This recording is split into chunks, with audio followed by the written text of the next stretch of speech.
வணக்கம் உலக தமிழ் உறவுகளே. மீண்டும் ஒரு உலக நகர்வுகள் நிகழ்வினூடாக உங்கள் அனைவரையும் சந்திப்பதில் மகிழ்ச்சி.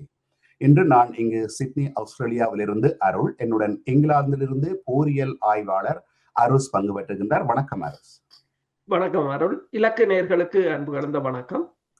இப்பொழுது இன்று அமெரிக்கா இன்றைய கூறியிருக்கிற கடைசியான முக்கியமான விடயம் என்னவென்றால், தங்களுடைய முக்கிய இலக்கு இப்பொழுது எண்ணெய் விலையை குறைப்பது, அதாவது ஈரானினுடைய அணு ஆயுதத்தை களைவது. அடுத்ததாக இப்ப எண்ணெய் விலையை குறைப்பது. என்னுடைய கேள்வி என்னென்றால், முதலாவது திட்டத்தை நிறைவேற்றின பிறகுதான் இப்ப ரெண்டாவது ஆரம்பிக்கணுமா? ஈரானுடைய அணு ஆயுதத்தை முற்றாக அழிச்சு இல்லாம பண்ணி கொடுக்கணுமா? இப்ப ரெண்டாவது இலக்குக்கு வரையினோம். இந்த ரெண்டாவது இலக்கு ஏன் உலகம் முழுக்க உள்ள மக்களும் எல்லாம் இதைத்தானே கேட்டு கொண்டிருக்கணும், எண்ணெய் விலை கூடி போச்சு, எண்ணெய் விலை கூடி போச்சு என்று. இப்பதான் உங்களோட நாட்டிலையும் விலை கூட்டினதுக்கு பிறகுதான் வர்றீங்களா? இதை பற்றி கொஞ்சம் தகவல் கூறுங்கள். ஜேடி வான்ஸ், அதாவது அமெரிக்காவின்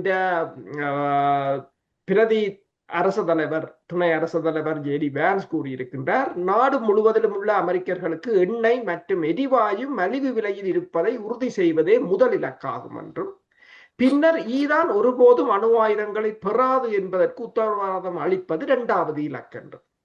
இப்ப முதலாவது இலக்கண்டேக்க இவர்கள் சண்டை ஆரம்பிக்க முதல் எண்ணெய் விலை குறைவாகத்தான் இருந்தது. அமெரிக்காவில் $2 இருந்தது. அதுதான் அவர் $1 கூட தருவேன் என்றுதான் 2024 பிரச்சாரத்தில் கூறினார்.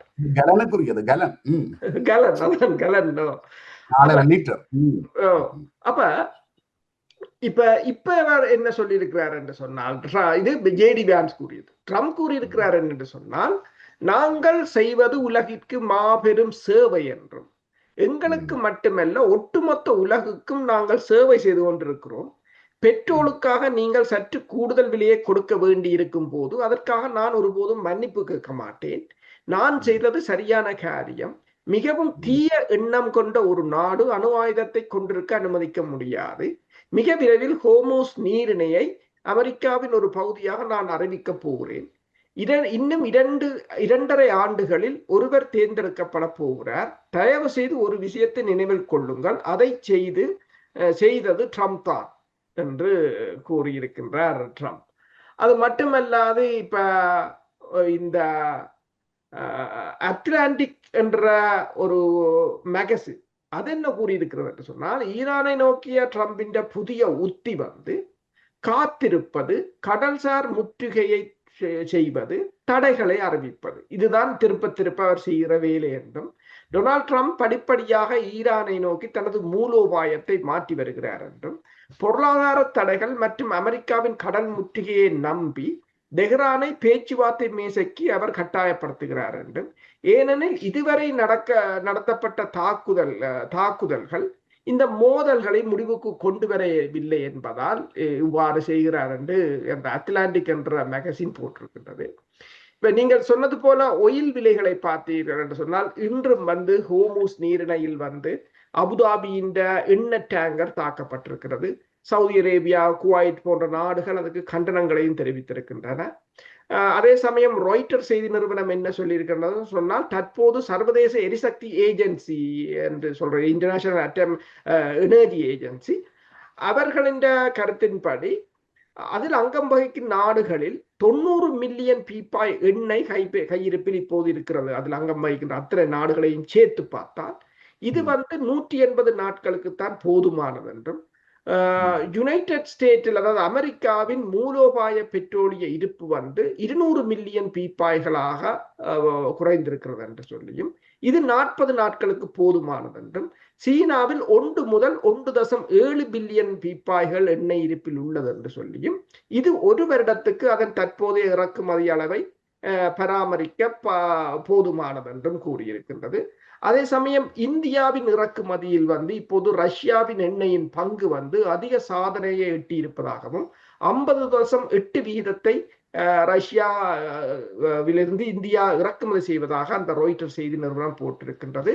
கடந்த ஆண்டின் இதே கால பகுதியினுடன் ஒப்பிடும் போது இந்த இந்தியாவின் இறக்குமதி 62.4% அதிகரித்திருக்கிறது என்று சொல்லியும், அமெரிக்கா ரஷ்யாவிடமிருந்து எண்ணெயை வாங்க வேண்டாம் என்று சொன்ன போதும் இந்தியா தொடர்ச்சியாக வாங்குகிறது என்று போட்டிருக்கிறது. ஆனால் இன்னொரு விடயம் என்னென்று சொன்னால், இந்த ஐக்கிய அரபு எமிரேட்ஸ் அமீரகம், அதாவது UAE, அவர்களின் செல்வத்தை எரிக்கிறார்கள் என்று ஒரு செய்தி வந்திருக்கிறது. என்னென்று பார்த்தால் UAE வந்து ஏற்றுமதி செய்ய முன்பு வந்து அவர்கள் இயற்கை வாயு LNGயை ஏற்றுமதி செய்து கொண்டு வந்தார்கள். ஆனால் இப்போது அதனை ஏற்றுமதி செய்ய முடியாத நிலையில் அதன் உற்பத்தியை நிறுத்த முடியாது. நிறுத்தினால் மீண்டும் ஆரம்பிப்பதற்கு நாட்கள் எடுக்கும், வருடங்கள் எடுக்கும் என்பதால் அந்த எரிவாயுவை வந்து அவர்கள் எரிக்கிறார்கள் என்று கூறியிருக்கிறார்கள். இதே நேரம் சீனாவுடனான வர்த்தக பரிமாற்றங்களில் தாங்கள் இனிமேல் டாலருக்கு பதிலாக யுவான் நாணயத்தை பயன்படுத்த போவதாக ஸ்வீடன் அரசாங்கம் என்று தெரிவித்திருக்கின்றது. நீங்கள் கூறியது போல இந்த எண்ணெயை எரிக்கிறார்கள் என்பது போல இங்கும் ஒரு சம்பவம் நடந்தது. கிட்டத்தட்ட 2010 ஆண்டு அளவிலே இங்கே ஆஸ்திரேலியாவிலே அரசாங்கத்தினுடைய செலவில் இலவசமாக எல்லா வீடுகளுக்கும் இந்த இன்சுலேஷன் என்ற அந்த அந்த அந்த பஞ்சு போன்ற ஒரு வகை இதை போட்டார்கள் என்றால் அந்த அந்த அதாவது எனர்ஜி செலவை குறைக்கிறதுக்கு, மின்சார செலவுகள், குளிரூட்டல் அல்லது வெப்ப நேரங்கள்ல வெப்பத்தை கடத்துறதை குறைக்கிறதுக்காக இலவசமாக போட்டோன்னு நிறைய பேர் இறக்குமதி செஞ்சுன்னா ஒரு கட்டத்துக்கு பிறகு அது தேவைப்பட இல்லை. பிறகு இதே மாதிரி எரிக்கிற சூழ்நிலை வந்தது. அது பரவாயில்ல, ஸ்டாக் மிஞ்சினது இருக்கிறது. இது விற்கப்படாமலேயே அவர்கள் உற்பத்தி ஆகினதை வைக்க முடியாத இடத்துல இருக்கிறார்கள். சரி, இப்ப நான் உள்ள கேள்வி என்னவென்றால், அதாவது இப்ப நீங்கள் கூறுகின்றதை பார்க்கிற பொழுது அமெரிக்காவின் மும்முரமான இந்த பேச்சுக்களும் திரும்ப எண்ணெய் விலையை குறைக்க போகிறேன் என்பதும் மீண்டும் ஒரு தாக்குதலுக்கு தயாராகி வருவது போல ஒரு உணர்வை தோற்றுவிக்கிறது அல்லவா? அதை பற்றி நீங்கள் என்ன நினைக்கிறீர்கள்? உண்மைதான். ஈரான் மீதான ஒரு தாக்குதலுக்கு அமெரிக்கா வந்து எப்போதும் சந்தர்ப்பம் கிடைத்தால் அவர்கள் தாக்கி அளிப்பதைத்தான் பிரதான நோக்கமாக கொண்டிருக்கிறார்கள். ஆனால் ஈரானும் அதற்கு தயாராகத்தான் இருக்கின்றது. நாங்கள் நேற்று பேசியிருந்தோம், கிட்டத்தட்ட 1.3 பில்லியன் டாலர்கள் பெறுமதியான 45 MQ-9 ரிப்பர் ரக விமானங்களை அமெரிக்கா இந்த சண்டையில் இழந்திருந்தது என்று. அதன் மொத்த பெறுமதி 1.3 பில்லியன் டாலர்கள். ஆனால் இன்று வந்து இந்த ஹோமூஸ் மாகாணத்தில் வந்து 46வது விமானம் சுட்டு வீழ்த்தப்பட்டிருக்கின்றது. அது இந்த காணொளிகளையும் ஈரான் வெளியிட்டிருக்கின்றது. அதாவது ஹோமூஸ் நீரிணைக்கு அருகிலுள்ள ஹோமஸ்கான் மாகாணத்தில் வான்பரப்பில் ஈரானால் இந்த விமானம் சுட்டு வீழ்த்தப்பட்டதாகவும் அந்த சிதைந்த பாகங்கள் தொடர்பாக ஈரானின் தகவல்களை வெளியிட்டிருக்கிறது என்றும், அமெரிக்காவிடம் இருக்கின்ற இந்த விமானங்களில் சுமார் 25% இப்போது அழிவை சந்தித்திருப்பதாகவும் கூறியிருக்கிறார்கள். அப்ப நான் ஏன் இதை கூறுகிறேன் என்று சொன்னால், நீங்கள் சொன்னது போல அமெரிக்கா ஒரு சண்டையை ஆரம்பிக்க எப்போதும் ஆயத்தமாகத்தான் இருக்கிறது என்பதற்கு இந்த விமானங்கள் வந்து தொடர்ச்சியாக அங்கு பறந்து கொண்டுதான் இருக்கின்றன. 2 விடயங்கள். ஒன்று, ஈரான் கரையோர பாதுகாப்புகளை அளிப்பது, 2வது கப்பல்களுக்கு பாதுகாப்பு வழங்குவது என்ற துணை. அதே சமயம் அமெரிக்காவின் மத்திய கட்டளை மையத்தின் கட்டளை அதிகாரி சென்ட்ரல் கமாண்ட் சொல்றது, அவர் வந்து இஸ்ரேலுக்கு போயிருந்தார், ஈராக்குக்கு போயிருந்தார், சவுதி அரேபியாவுக்கு போயிருந்தார் என்று கூட்டணிகளை சேர்ப்பதற்கான நடவடிக்கைகளும் இடம்பெற்று கொண்டுதான் வருகின்றன. இதே சமயம் ஐக்கிய அரபு அமீரகத்தில் வந்து ஈரான் நடத்திய தாக்குதலில் ANTPS 57 என்ற அமெரிக்காவின் நவீன ரடார் வந்து முற்றாக அழிந்த படங்களை வந்து இப்போது சேட்டலைட் மூலம் எடுத்து போட்டுக் கொண்டிருக்கிறார்கள். இதனிடையே இந்த சவுதி அரேபியாவுக்கும் பாகிஸ்தானுக்கும் துருக்கிக்கும் இடையில் ஏற்பட்ட உடன்பாடு வந்து இப்போது மிகப்பெரிய ஒரு அதிர்வலையை ஏற்படுத்தி. ஏனென்று சொன்னால், இந்த 1974 ஆண்டு கொண்டு வரப்பட்ட பெட்ரோ டாலர் ஒப்பந்தத்திற்கு பிறகு அந்த பெட்ரோலால் வருகின்ற வருமானத்தின் உபரியை வந்து அமெரிக்காவில தான் முதலீடுகள் செய்கிறது என்ற ஒரு எழுதப்படாத சட்டம் இருந்தது. அதன் அடிப்படையில் அடுத்ததாக ஆயுதங்களை வாங்குவது. அதன் அடிப்படையில் வளைகுடா நாடுகளுக்கும் அமெரிக்காவுக்கும் இடையிலான 7 டிரில்லியன் டாலர் வர்த்தகம் இப்போது ஒரு முடிவுக்கு வர்ற ஒரு நிலையாகத்தான் இந்த உடன்பாட்டை பார்க்கிறார்கள் என்றும், சவுதி அரேபியா ஒரு அறிவித்தலை கொடுத்திருக்கின்றது. இந்த விஷன் 2030 என்ற அந்த விஷனில் வருகின்ற அந்த வருமானங்கள், அந்த முதலீடுகள் வருமானங்களை அதில் 90% இனி தங்கள் நாட்டில் தான் செலவழிக்க வேண்டும் என்றும் 10% தான் வெளிநாடுகளில் இன்வெஸ்ட் பண்ண வேண்டும் என்றும் சவுதி அரேபியா ஒரு சட்டத்தை போட்டிருப்பதாக கூறப்படுகின்றது. ஹோர்மோஸ் நீரிணையை எடுத்துக்கொண்டால் நேற்று வெறும் 13 கப்பல்கள் அதனால் அந்த ஹோர்மோஸினூடாக கடந்திருப்பதாக தகவல்கள் வந்திருக்கின்றன. அதே வேளையிலே ஹோர்மூஸை கடக்க முற்பட்ட அட்னோக் என்கின்ற டேங்கர் கப்பல்களை ஈரான் ட்ரோன்களால் தாக்குவதாகவும் அதுல சிறியளவு சேதம் ஏற்பட்டதாகவும், ஆனால் உயிர் சேதம் எதுவும் ஏற்படவில்லை என்று சொல்லியும் இதனை ஐக்கிய அரபு அமீரகம் கடற்கொள்ளை பைரசி என்று சொல்லி கண்டிச்சிருக்குது. அதாவது இந்த தாக்குதலை அவ்வாறு கண்டிச்சிருக்கிறார்கள். அவர்கள் மாத்திரம் நீங்க கூறினது போல பாரைன், கத்தார் போன்ற நாடுகளும் எதிர்ப்பு தெரிவிச்சிருக்கிறார். உண்மையில இப்ப இந்த தாக்குதல் நடக்க நடக்க இவ்வாறு துணிந்து இந்த கப்பல்கள் போகிறார்கள். தாக்குதல் நடந்ததுக்கு பின்னர் இந்த கடற்கொள்ளை என்று சொல்லுவதும் கண்டனம் தெரிவிப்பதும் எந்த வகையிலே நியாயமானது கூறுங்கள். உண்மைதான். என்னென்று சொன்னால் தாங்கள் கடலில் கப்பல்களை மறைத்தால் அல்லது தாக்கி அழித்தால் அது தொடர்பாக யாரும் கடல் கொள்கை என்று சொல்வதில்லை. ஆனால் ரஷ்யா அமெரிக்காவின் இந்த நடவடிக்கைகளை கடல் கொள்ளை என்றுதான் சொல்லிக் கொண்டிருக்கின்றது. இப்போது இப்ப ரஷ்யாவின் 2 கப்பல்கள், வெனிசுலாவிலிருந்து எண்ணெய் ஏற்றி வந்த 2 கப்பல்கள், அந்த பெல்லா என்ற கப்பலும் இன்னொரு கப்பலையும் அமெரிக்கா கைப்பற்றியது. இப்ப கடந்த வாரம் நாங்கள் பேசியிருந்தோம். அந்த கப்பல்களை இப்போது துபாயில் இருக்கின்ற இந்திய நிறுவனத்துக்கு ஸ்கிராப் யார்ட், அதாவது அதை உடைப்பதற்கு வித்திருக்கிறார்கள். அந்த கப்பல்களை வித்திருக்கிறார்கள் என்று கூறியிருக்கிறார். இப்ப ஐக்கிய அரபு அமீரகமோ அல்லது துபாயோ, மன்னிக்கவும், இந்த சவுதி அரேபியாவோ கட்டாரோ இவர்கள் கண்டனம் தெரிவிக்கின்றார்கள். கடல் கொள்ளை என்றெல்லாம் கூறுகிறார்கள். ஆனால் இதெல்லாம் எதனால் இந்த நிலைமை ஏற்பட்டது என்றதை அவர்கள் சிந்திக்க வேண்டும். முதலாவது, அந்த ஹோர்மூஸ் நீரிணை திறந்துதான் கிடந்தது.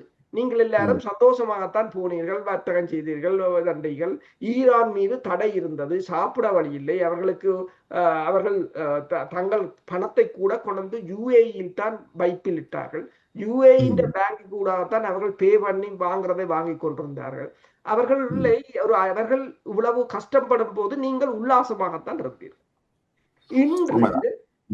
இன்று அவர்கள் மீது பேந்து நீங்கள் அடிக்க வலிக்கிட்ட பிற்பாடுதான், திருப்பி அடித்த போதுதான் இப்போது உங்களுக்கு எல்லாம் வலிக்கிறது. அதுதான் இந்த பிரச்சனை. சரி, இப்போ இந்த பிரச்சனைக்கு இப்போது கடல் கொள்ளை அதெல்லாம் சொல்கிறீர்களே, இந்த பிரச்சனைக்கு யார் காரணம் என்றதை உங்களுக்கு தெரியும், எல்லோருக்கும் தெரியும். ஆனால் வெளியில் கலைக்க முடியாத ஒரு நிலையாக இருக்கிறார்கள். அதுதான் அந்த பிரச்சனை. ஈரானை பொறுத்தவரையில் ஈரான் இவ்வாறான எந்த ஒரு நடவடிக்கைக்கும் எந்த ஒரு அறிவித்தல்களுக்கும் ஈரான் இப்போது பயப்படுறதாக தெரியவில்லை. ஏனென்றால் ஐக்கிய நாடுகள் சபையே முற்றாக உடைந்து வீழ்ந்ததாகத்தான் இப்போது பார்க்கலாம். இந்த குரோசி என்றவர் உங்களுக்கு தெரியும், அவர்தான் இந்த ஐக்கிய நாடுகள் சபையின் அணுசக்தி பிரிவின் தலைவர். அவர் இப்போது கூறியிருக்கின்றார், ஐக்கிய நாடுகள் சபை படிப்படியாக தனது முக்கியத்துவத்தை இழந்து மெதுவாக இறந்து வருகின்றது என்று, அது செத்து விட்டது என்றுதான் அவர் சொல்கிறார். ஏனென்றால் ஐக்கிய நாடுகள் சபையை இருட்டடிப்புக்கு, அதாவது அதைத்தான் இருட்டடிப்பு செய்ய விரும்பவில்லை என்றால், அதாவது புதிய செயலாளர் எங்கள் கோரிக்கைகளுக்கு செவி சாய்க்க வேண்டும். ஐக்கிய நாடுகள் சபை வருங்காலத்தில் அதன் பொது செயலாளர் உலக அமைப்பு முற்றிலும் பொருத்தமற்றதாக மாற விரும்பவில்லை என்றால், அதாவது இந்த பொதுச் செயலாளர் இனி வர்ற புதிய உலக ஒழுங்குக்கு மாற விரும்பவில்லை என்று சொன்னால் ஐக்கிய நாடுகள் சபையால் இயங்க முடியாது என்றும், ரஷ்யாவின் கோரிக்கைகளுக்கு செவி சாய்க்க வேண்டும் என்றும் ரஷ்ய துணை வெளியுறவு மந்திரி சேர்ஜி ரியாப்கோவ் அவரும் அதை கூறியிருக்கின்றார். ஏனென்றால் இந்த ஐக்கிய நாடுகள் சபையை பொறுத்தவரையில் உலகில் நடக்கின்ற எந்த ஒரு போரையோ எதையும் நிறுத்தவும் முடியவில்லை. அவர்களின் சட்ட விதிகளை மீறுபவர்களை கூட தடுத்து நிறுத்த முடியவில்லை என்று கூறியிருக்கின்றார். இதை கூறியவர் ஐக்கிய நாடுகள் சபையின் அட்டமிக் அணுசக்தி பிரிவின் தலைவர். இவர்தான் ஈரானுக்குள் சென்று அந்த ஈரான் அணுசக்தி மையங்களை ஆய்வு செய்து வருவார். ஆனால் ஈரான் இப்போது இவரை அங்க நாட்டுக்கு அனுமதிப்பதில்லை, இவரை தடை செய்திருக்கின்றது. ஏனென்று சொன்னால், இவர்தான் தங்கள் இந்த அதாவது செறிவாக்கப்பட்ட யுரேனியம் எங்கு இருக்கின்றது என்ற தகவல்களை எல்லாம் வழங்கியது இவர்தான் என்று சொல்லி, மேற்குலக ஊடகங்கள் உங்களுக்கு தெரியும், மேற்குலகத்திலிருந்து வருகின்ற என்ஜிஓக்களாக இருக்கலாம், அமைப்புகளாக இருக்கலாம், அதில் பணியாற்றுபவர்கள் முன்னாள் புலனாய்வுத்துறை அதிகாரிகள், இராணுவ அதிகாரிகள் அப்படியானவற்றை அவர்கள் வைத்திருப்பார்கள். ஆம், நீங்கள் இப்பொழுது இந்த ஈரான் மீது இருக்கின்ற நிலைமைகளை சொன்னீர்கள். அந்த ஈரான் நிலைமைகளை சொல்வதற்கு முதல்ல இப்ப இந்த அமெரிக்காவின் நிதித்துறை செயலாளர் ஸ்காட் பெசன்ட் என்ன சொல்லியிருக்கிறாருன்னா, ஈரான் மீது இதுவரை இல்லாத அளவிலான கடுமையான பொருளாதார தடைகளை விதிக்க போகிறோம். இப்பவே எங்களுக்கு தெரியும் ஈரான்ல நிறைய பசி, பஞ்சம், பட்டினி, வறுமைகள் இருக்குது, சம்பளம் கொடுக்க முடியாத சூழ்நிலை இருக்குது, பொருட்கள் எல்லாம் விலை. யோசிச்சு பாருங்க, சாதாரணமாக வந்து ஒரு அண்மையில ஒரு 1000ங்களுக்குள்ள இருந்த 2000ங்களுக்குள்ள இருந்த எக்ஸ்சேஞ்ச் ரேட் 13,25,000க்கு போயிட்டேன்னா சில இறக்குமதி பொருட்களின் விலைகள் நிறைய உயர்ந்துட்டுது. உணவுப் பொருட்கள் விழுந்துட்டு, உணவுப் பொருட்கள் தட்டுப்பாடு இருக்குது என்ற நிறைய தடைகளால வந்து எல்லா பொருட்களையும் எல்லா நாடாலையும் உற்பத்தி செய்ய முடியாது. அதனால நிறைய அங்க பிரச்சனை இருக்குது. ஆனாலும் ஈரான் துணிந்து நிக்குது. இன்னும் அது மற்ற நாடுகள்ல இதுவரைக்கும் விட்டு கொடுத்துட்டு போகாமல் ஈரான் துணிவாக இருக்கிறது. இன்னும் அவர்கள் பொருளாதார தடைகளை போட போகிறார்களாம். போடட்டும். யார் பக்கம் நியாயம் இருக்கிறதோ அல்ல யார் பக்கம் வெற்றி பெறுகிறார்களோ அதன்படி அந்த ஊடகங்கள், நீங்கள் சொன்ன இந்த மேற்குலக ஊடகங்கள் சொல்வதெல்லாம் வந்து மேற்குலகம் சார்பான பொய்கள். ஊடகத்துக்கான நடுநிலைமை இல்லை அவர்களிடத்துல. சரி, இப்பொழுது நாங்கள் இங்க இந்த ஹவுதிஸுக்கும் ஜெர்மனுக்கும் இடையில வருவோம். நேற்று கடுமையான தாக்குதல்களை ஜெர்மன் படைகள் மீது நடத்தி இருக்கிறார்கள் ஹவுதிகள். கிட்டத்தட்ட 30 பாதுகாப்பு படையினர் இறந்ததாக தகவல் வருகிறது.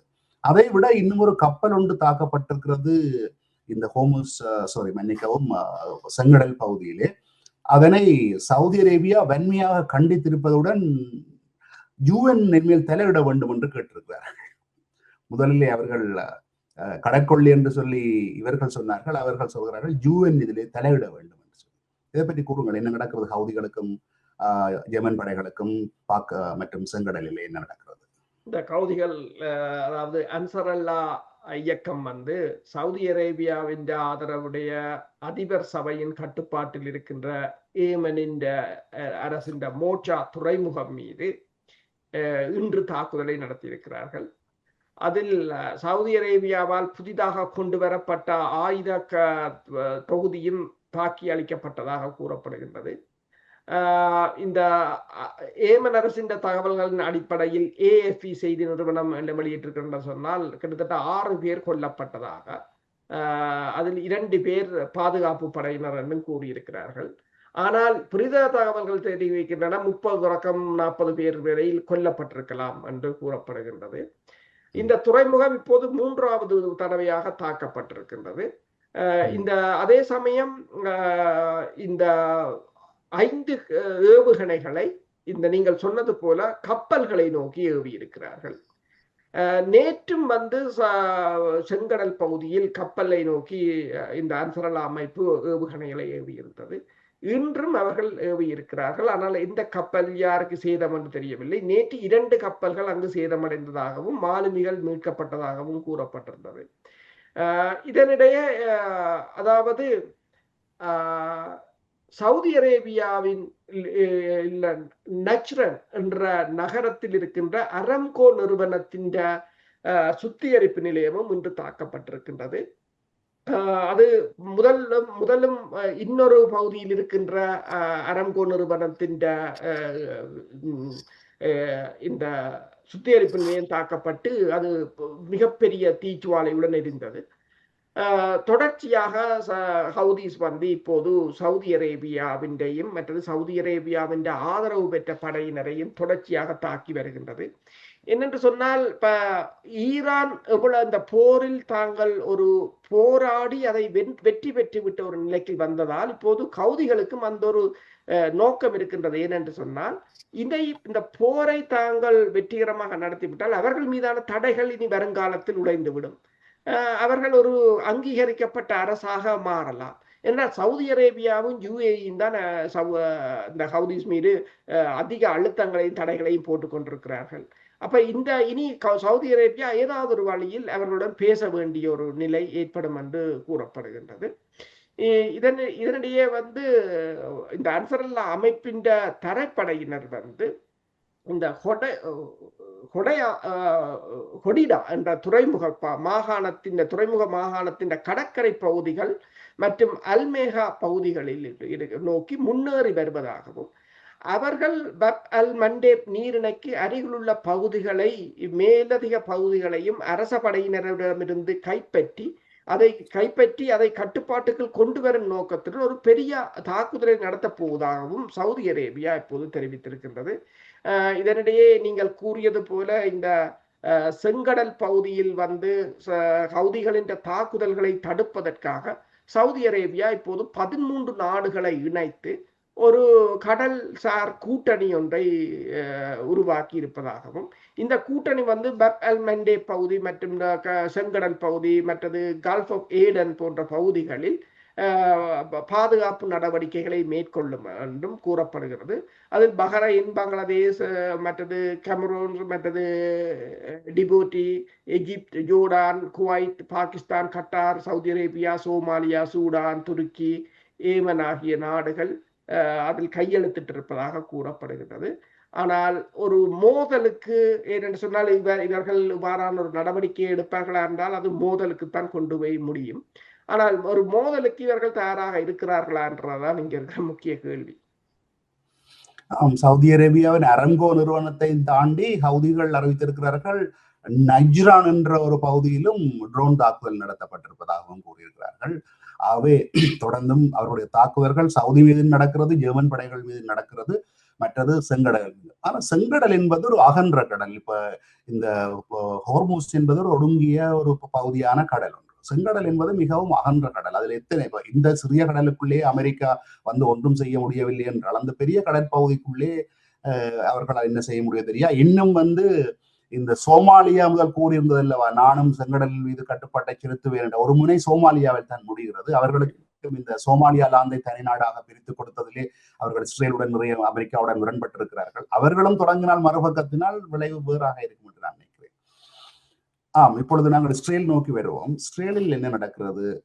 நேற்றைய தகவல்களின்படி அதாவது போர் நிறுத்தத்தை அவருடைய ஹெஸ்புல்லாவினுடைய தலைவர் நிராகரித்திருக்கிறார், தங்களுடன் உடன்பாடு செய்யப்படவில்லை என்று சொல்லியும், அதே நேரத்தில் இஸ்ரேல் லெபனானில் இருந்து எந்த இராணுவத்தையும் வெளியேற்ற மாட்டேன் என்றும் கூறியிருக்கிறது. அதை விட முக்கியமாக ஒரு அலி அல் தஹீர் என்ற மலையை கைப்பற்ற இஸ்ரேல் திட்டமிடுவதாக இவ்வாறான தகவல்கள் வருகின்றன. இஸ்ரேல் லெபனான் நிலைமையை பற்றி சற்று கூறுங்கள். இன்றும் வந்து கான் யூனிஸ் பகுதியில், அதாவது காசாவில் இருக்கின்ற பகுதியில் இஸ்ரேல் மேற்கொண்ட தாக்குதலில் 2 காயமடைந்திருப்பதாக கூறப்படுகிறது. மேற்கு கரை பகுதியிலும் தாக்குதல்கள் இடம்பெற்றதாக கூறப்படுகின்றது. அதே சமயம் இந்த ஹிஸ்புல்லாக்கள் தலைவர் நைம் ஹசிமின் வந்து என்ன கூறியிருக்கிறார் என்று சொன்னால், இந்த லெபனானுக்கும் இஸ்ரேலுக்கும் இடையிலான புதிய ஒப்பந்தம் என்பது லெபனானின் இறமையை வந்து அமெரிக்கா வந்து இஸ்ரேலிடம் ஒப்படைக்கின்றது என்றும், அமெரிக்காவின் இந்த கண்காணிப்புக்கோ அல்லது இஸ்ரேலின் ஆக்கிரமிப்புக்கோ தாங்கள் ஒருபோதும் அடிபணிய போவதில்லை என்று அவர்கள் தெரிவித்திருக்கிறார்கள். ஹிஸ்புல்லாக்களின் ஆயுதங்களை களைவதற்கு லெபனானை பயன்படுத்தி, அடுத்து லெபனானுக்கு உதவியாக சிரியாவையும் பயன்படுத்தி, ஏனென்றால் இனி இஸ்ரேலிடம் போதிய அளவுக்கு படையினர் இல்லை. அப்ப சிரியாவில் உள்ளவர்களையும் பயன்படுத்தி இந்த தாக்குதல் ஒன்றை மேற்கொண்டு ஆயுதங்களை களைவதற்கு முயற்சிகள் மேற்கொள்ளப்படுகின்றன. எனவேதான் நேற்று நாங்கள் பேசியிருந்தோம், சிரியாவுக்கு ஈரான் வந்து கடும் எச்சரிக்கையை கொடுத்திருந்தது. உங்கள் தலைநகரத்தை சாம்பலாக்குவோம் என்ற ஒரு எச்சரிக்கையை கொடுத்திருந்தது. இதே சமயம் இஸ்ரேலின் தேர்தல் நெருங்கி வருகின்ற நிலையில் வந்து நெத்தனியாகுவை ஆதரிப்பதை ட்ரம்ப் தொடர்ந்து தவித்து வருவதாக இப்போது செய்திகள் அக்சியோஸ் என்ற ஊடகம் தெரிவித்திருக்கின்றது. அக்டோபர் மாதம் நடைபெறவுள்ள தேர்தலுக்கு இன்னும் சில வாரங்களே உள்ள நிலையில் கருத்து கணிப்புகளில் நெத்தனியாகு பின்தங்கி இருப்பதாகவும் அவரது கூட்டணிக்கு தேவையான பெரும்பான்மை கிடைக்காது என்றுதான் இப்போது கருதப்படுவதாகவும், இஸ்ரேலிய பிரதமரை வந்து போர்க்கால தலைவன் என்று ட்ரம்ப் வந்து முன்பு புகழ்ந்திருந்தாலும் இப்போது செய்தியாளர்களிடம் அவரை புகழ்வதற்கான வாய்ப்புகள் இருந்தாலும் ட்ரம்ப் அதனை வேண்டுமென்றே தவித்து வருவதாக அந்த அக்சியோஸ் என்ற ஊடகம் போட்டிருக்கின்றது. அதாவது இந்த நெத்தனியாகு, அதாவது ட்ரம்பின் நீண்டகால கூட்டாளியான நெத்தனியாகு இந்த போரில் தோற்க வேண்டும் என்று ட்ரம்ப் விரும்புகிறாரா என்ற ஒரு கேள்வியையும் அந்த செய்தி நிறுவனம் முன்வைத்திருக்கின்றது. நாங்கள் இப்பொழுது ரஷ்யாவுக்கும் உக்ரைனுக்கும் இடையிலான போர் பற்றி வருவோம். நேற்றைய தகவல்களின்படி உக்ரைன் ரஷ்யாவுக்குள் நுழைந்து விமான தாக்குதல்களை நிறைய உள்ளே நுழைந்து தாக்குதலாக தகவல் வருகின்றது. என்ன நடக்கிறது அங்கே ரஷ்யாவுக்கும் உக்ரைனுக்கும் இடையிலான யுத்தத்தில்? தொடர்ச்சியாக உக்ரைன் ரஷ்யாவின் உட்பகுதிகளை தாக்கிக் கொண்டிருக்கின்றது. உள்ளுக்குள் ஊடுருவியவர்கள் அங்கிருந்து ட்ரோன்களை உள்ளுக்கு கடத்தி சென்று அங்கிருந்து ட்ரோன்கள் மூலம் தாக்குதலை மேற்கொள்கிறார்கள். உக்ரைனை படைபலத்தை பொறுத்தவரையில் ரஷ்யாவுடன் நேரடியாக மோதுவதற்குரிய படைபலம் சரியாக குறைந்து விட்ட நிலை இருக்கின்றது. இப்போது அவர்கள் செய்வதெல்லாம் இந்த ட்ரோன்கள் மூலம் ஒரு தாக்குதலை மேற்கொண்டு அதை ஊடகங்களில் பிரச்சாரப்படுத்துவதுதான் முக்கிய வேலையாக செய்து கொண்டிருக்கிறார்கள். ரஷ்யாவின் வெளிவார அமைச்சர் லாரோவ் கூறியிருக்கிறார் என்று சொன்னால், இந்த சிறப்பு நடவடிக்கையின் அனைத்து நோக்கங்களும் நிறைவேற்றப்படும் என்பதை புட்டின் மீண்டும் மீண்டும் தெளிவுபடுத்தியிருப்பதாக கூறியிருக்கின்றார். அதே சமயம் உக்ரைன் இந்த கருங்கடல் பகுதியில் தாக்குதல் நடவடிக்கையை நிறுத்துவதற்கான ஒரு போர் நிறுத்தத்தை உக்ரைன் கேட்டிருந்தது. ஆனால் ரஷ்யா இப்போது அதை நிராகரித்து விட்டதாக கூறப்படுகின்றது. அந்த போர் நிறுத்தத்துக்கு தாங்கள் வரவில்லை என்று. அதே சமயம் உக்ரைன் உக்ரைன் 25 துறைமுகங்களை அதாவது இந்த அசோவ் கடலின் ஊடாக உக்ரைன் கிட்டத்தட்ட 25 துறைமுகங்களுடனான இணைப்பை இதுவரை கொண்டிருந்தது என்று சொல்லியும், ஆனால் இப்போது ரஷ்யா இந்த கருங்கடல் பகுதியில் மேற்கொண்ட மிகப்பெரிய தாக்குதல்களால் உக்ரைன் கடல் வழிப்பாதை முற்றாக முடங்க போயிருக்கிற நிலையாக இருக்கின்றது. வர்த்தகம் வீழ்ந்து விட்டது, பொருளாதாரம் வீழ்ந்து விட்டது. இனி ஐரோப்பா தான் உக்ரைனை தத்தெடுத்து பணம் கொடுத்து அந்த நாட்டை பராமரிக்க வேண்டிய ஒரு நிலைக்கு ஐரோப்பா தள்ளப்பட்டிருப்பதாகத்தான் கூறுகிறார்கள். நல்லது. இத்துடன் இன்றைய இந்த நிகழ்வை நாங்கள் நிறைவு செய்து கொள்ளுகின்றோம். மீண்டும் ஒரு நிகழ்வில் உங்கள் அனைவரையும் சந்திக்கும் வரை உங்களிடமிருந்து விடைபெறுகின்றோம். நன்றி, வணக்கம். நன்றி, வணக்கம்.